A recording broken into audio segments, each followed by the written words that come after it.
Hey guys, welcome back to the gameplay video of the Xenan Life Force deck. What I ended up doing was, during the deck tech video, I showed you two different core builds, and I've actually combined both of them together to form one build. And the reason for that is because I really don't know which is the right approach, and because of a lack of time, I figure I'll test both of them together. So the idea is I will use the one version with the Umbren Reapers and the Auric Interrogators, and then also the core of the other deck, and together I think I will sort of get a feel for how these cards play out. Obviously, I'm not going to draw the Interrogators every game, but I think through playing a bunch of games with this kind of combined mess here, I'm hoping to get some insights into letting me know which direction I should take and really focus on. And I think this video isn't so much to showcase what I have built being a competitive deck as it is a way for us to explore the archetype together. I think there are many different ways to go about building a Life Force deck. There's tons of options, too many options actually, and I'm not quite sure what the best approach is.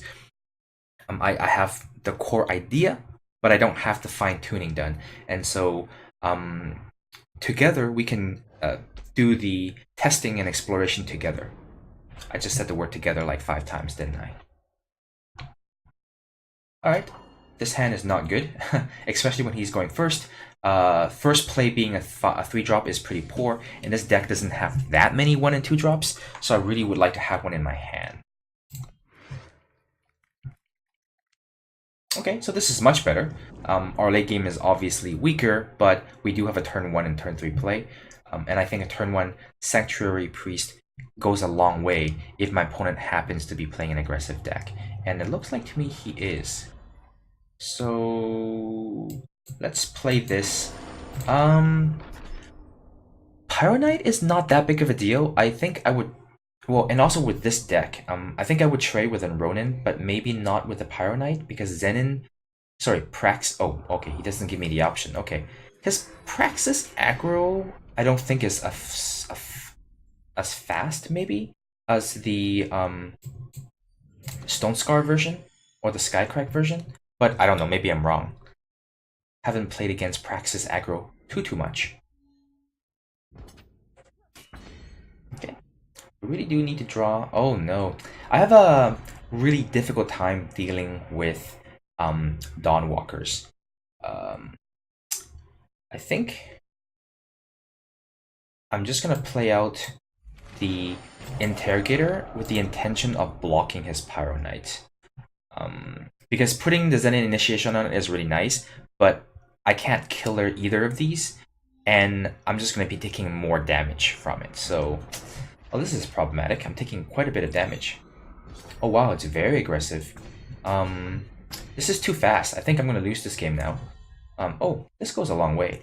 So let's gang life, and then we'll hold everything back for blocking, and we're going to ambush something with Ayan. It will trade, but I think gaining that 3 life is going to be crucial to us stabilizing, if we even stabilize here. Those cards in his hand must be blanks, otherwise we're in a lot of trouble. That's not a blank. Alright, so I don't think there's too many things in his deck that's going to bring back the Dawnwalker. So let's just go ahead and block the Dawnwalker here. And we'll block this 4-2, and then just actually no. This is gonna get pretty big next turn. So let's go ahead and, because if he draws a land, he can ultimate this. So I think this is my best bet here. I do take an extra point of whatever, just block. I'm at 6. So the priest can. Oh, I don't even need to. So the question is, how do I plan to deal with this? Because I could actually Xenan Initiation the priest and trade, and this will kill this, leaving nobody with anything on the board except I have an Interrogator in my hand.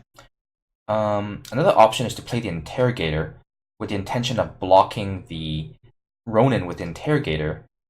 No, let's not take those risks. Let's just do it this way.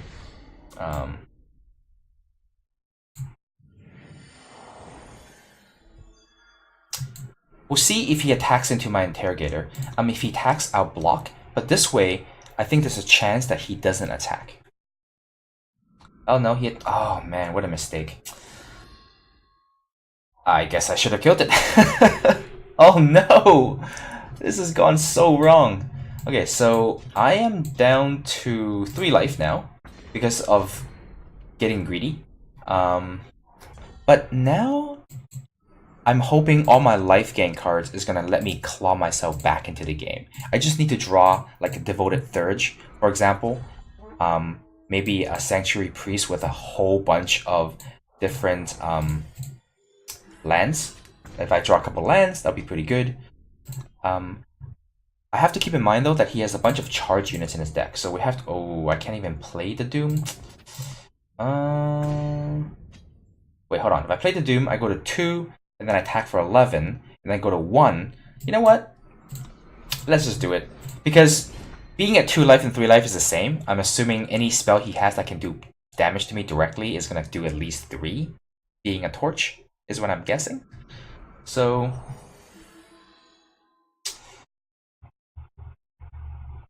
it's relevant if I'm at 2 or I'm at 1, right? Uh-oh. That's not going to do anything. That's fine. What? Oh. Sure. I guess I'm kind of incentivized to kill this. Oh man, this is tough. So let's attack him for 6. And then hold 2 units back for blocking. Right? There's no point attacking him with both of these because it's lethal either way next turn when I attack. So all I have to do is survive this turn. And having 2 blockers and him with only 1 card in his hand, the only way he can kill me is if it's a burn spell or if he warps a unit and then warps another unit into play. And they have to have charge. So like if he warps a Cinder Yeti, exhaust this, and then he warps an what is that thing called? An Outlands Brute, and then attack, then I die. But I think I got this game covered. Wow, that was really close. I'm at 1 life. That was a pretty fun game. Wow, that was... What's amazing is I have a Life Force deck, and I gained like no life that game. Maybe I removed too many life gain cards accidentally. But really my biggest source of life gain is the devoted Theurge, and I didn't draw any in that game. So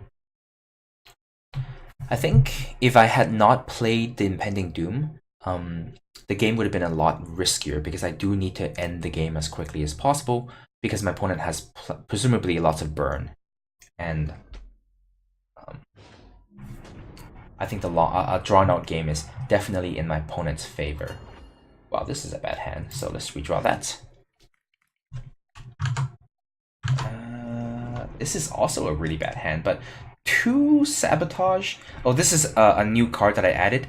Not because Sabotage is great, but because my curve is way too high, and I can't find any other really half-decent 1-drops to put into the deck. So I kind of defaulted back to this Sabotage. That's not too bad, getting rid of the Harsh Rule. We will play Sabotage again on turn 5 or so to strip another potential copy of Harsh Rule from his hand. Yeah, I got nothing going on. So we just stripped him, and that was the only spell in his hand. So I think we'll give it at least 4 more turns before we use this again. In these colors, I don't believe there are any direct damage spells that can kill Katra. So I'm not going to use this to protect Katra, I don't think. Besides, I'm not going to play Katra, I'm going to play the Impending Doom. And then on the following turn, I will use Sabotage and play the other Impending Doom. This is most likely Chalice. So Actually, because this is Chalice, maybe we should Sabotage just in case he drew a Chalice.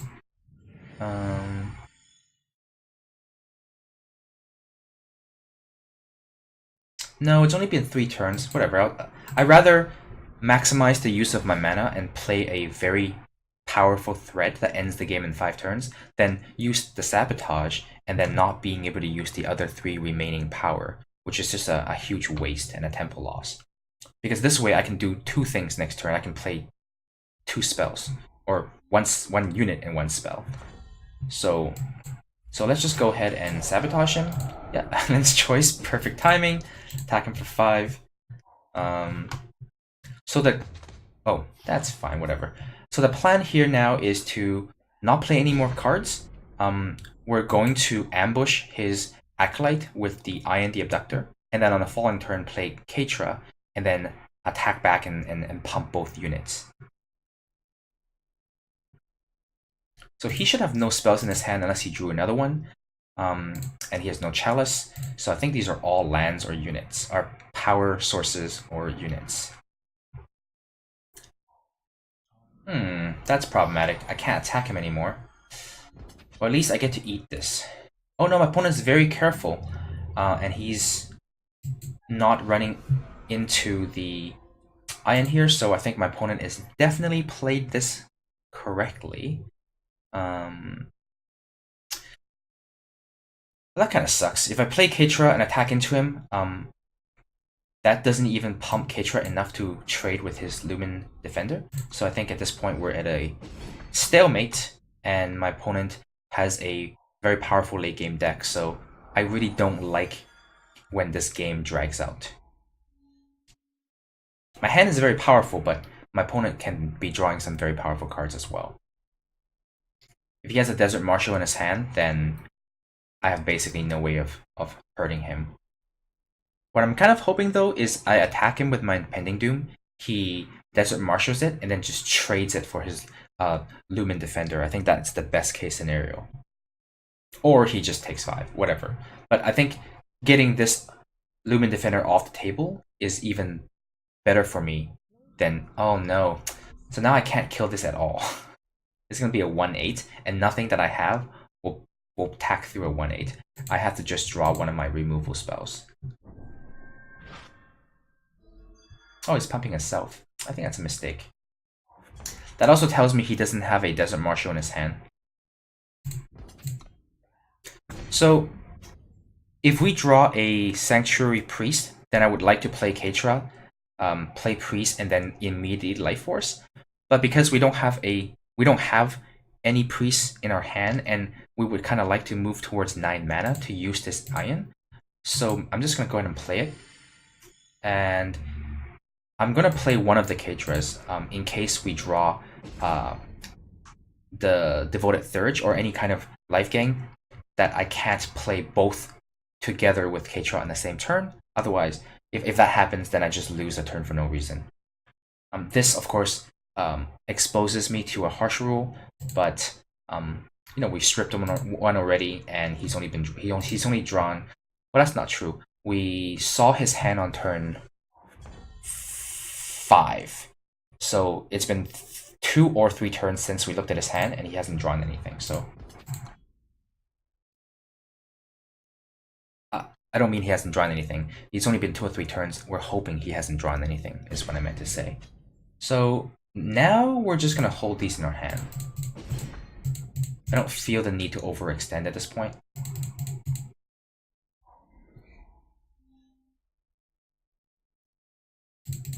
I really hope to draw some... Oh, okay. That's actually very good for me. Oh, he only has 4 cards, so he can't kill the Impending Doom anyway. So next turn, we'll just run out the other Katra. Oh, what? Sure, that seems okay. So he did just drew additional 3 cards, so it's possible that he could have drawn a harsh rule at this point.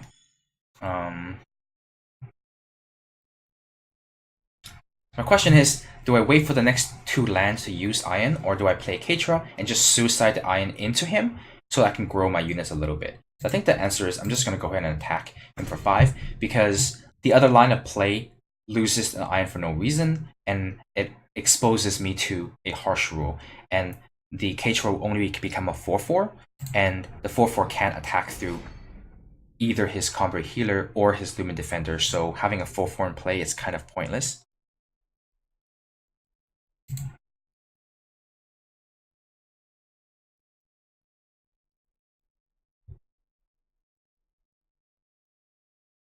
My opponent is playing like someone. Oh no. There's the silence. Oh, whoa. Okay, that's why. He has the Vanquish. Okay, that makes sense. So now my opponent is in firm control of this game. This is the... We're approaching late game now, and my opponent has one of the most powerful late game decks. And I'm not sure what we can do about it. So at this point, we have no option but to overextend ourselves. If he has a harsh rule, then we lose. But we're not winning the game anyway by sitting around. This is looking very poor. I need my opponent to draw very poorly, and I need myself to draw very well in order for us to win this game. Oops, I should have killed the 2/1. That was really stupid. Oh well. So having 4/4s is still pointless, because obviously I can't attack through the 5 health units. We need to gain at least 1 more life. Oh no, too late. Here's another Desert Marshal. So... What? No. You are a little late, my friend. So at this point, I don't even think I play this card. It doesn't do anything. It can block one of his 2/1s, but he won't be attacking with it anytime soon. Yeah, and my opponent is drawing a lot better than I am. Okay, so let's hope he doesn't have another removal spell.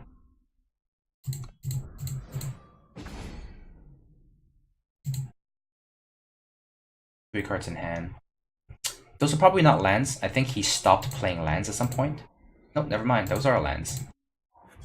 Okay. Too bad this is a 4/3. Otherwise, quite useful. So he's holding both of them back to trade. I guess the question is, am I okay with that trade?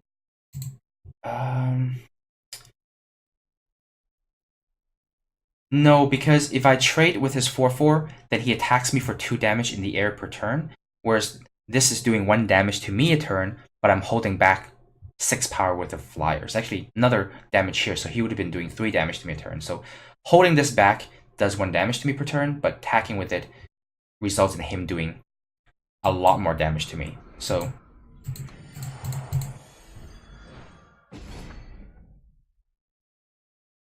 But I certainly don't like my odds. I'm also really surprised he hasn't drawn a Chalice yet. As soon as he draws a Chalice, this game will be over, and I think we should just concede. Unless I also draw a Banish. Another Chthon, okay. Whew. Now he can overwhelm me in the air. If he just swing everything into me, I really like to keep the Banish for his Chalice, which he's inevitably going to have. So, for now, we'll hold it in our hand, and we can always use it if he attacks me. If he does have a Chalice, he will get to use it once before I can kill it. So he will get some card advantage out of that. He can also get a lot of card advantage off Channel the Tempest. Yeah, so this forces my hand. I'll be taking 5, going to 9. Oh no, he's changed his mind. I think it's worthwhile attacking. I think it's also worthwhile attacking with the Lumen Defender.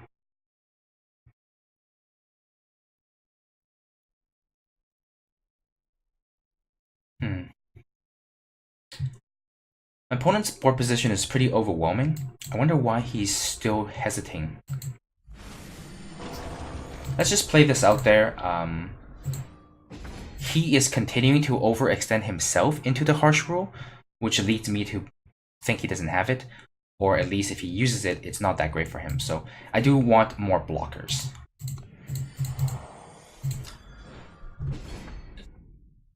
I will eventually die though to this impending doom. Oh dear. Very long game.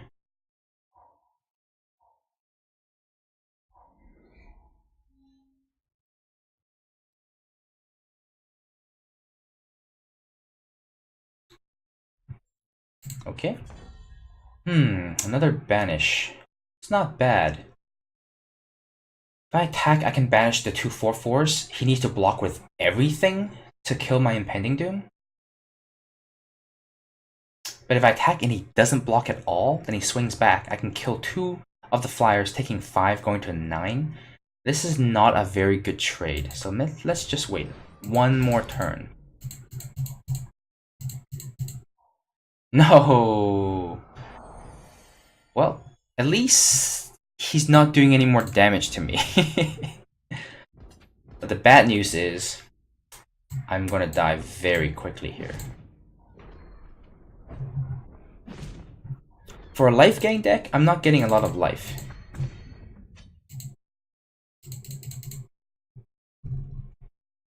Yeah, look at all these. Look at how many silence effects he has in his deck. Silence is... Oh, now you come. I guess it buys me a couple of turns.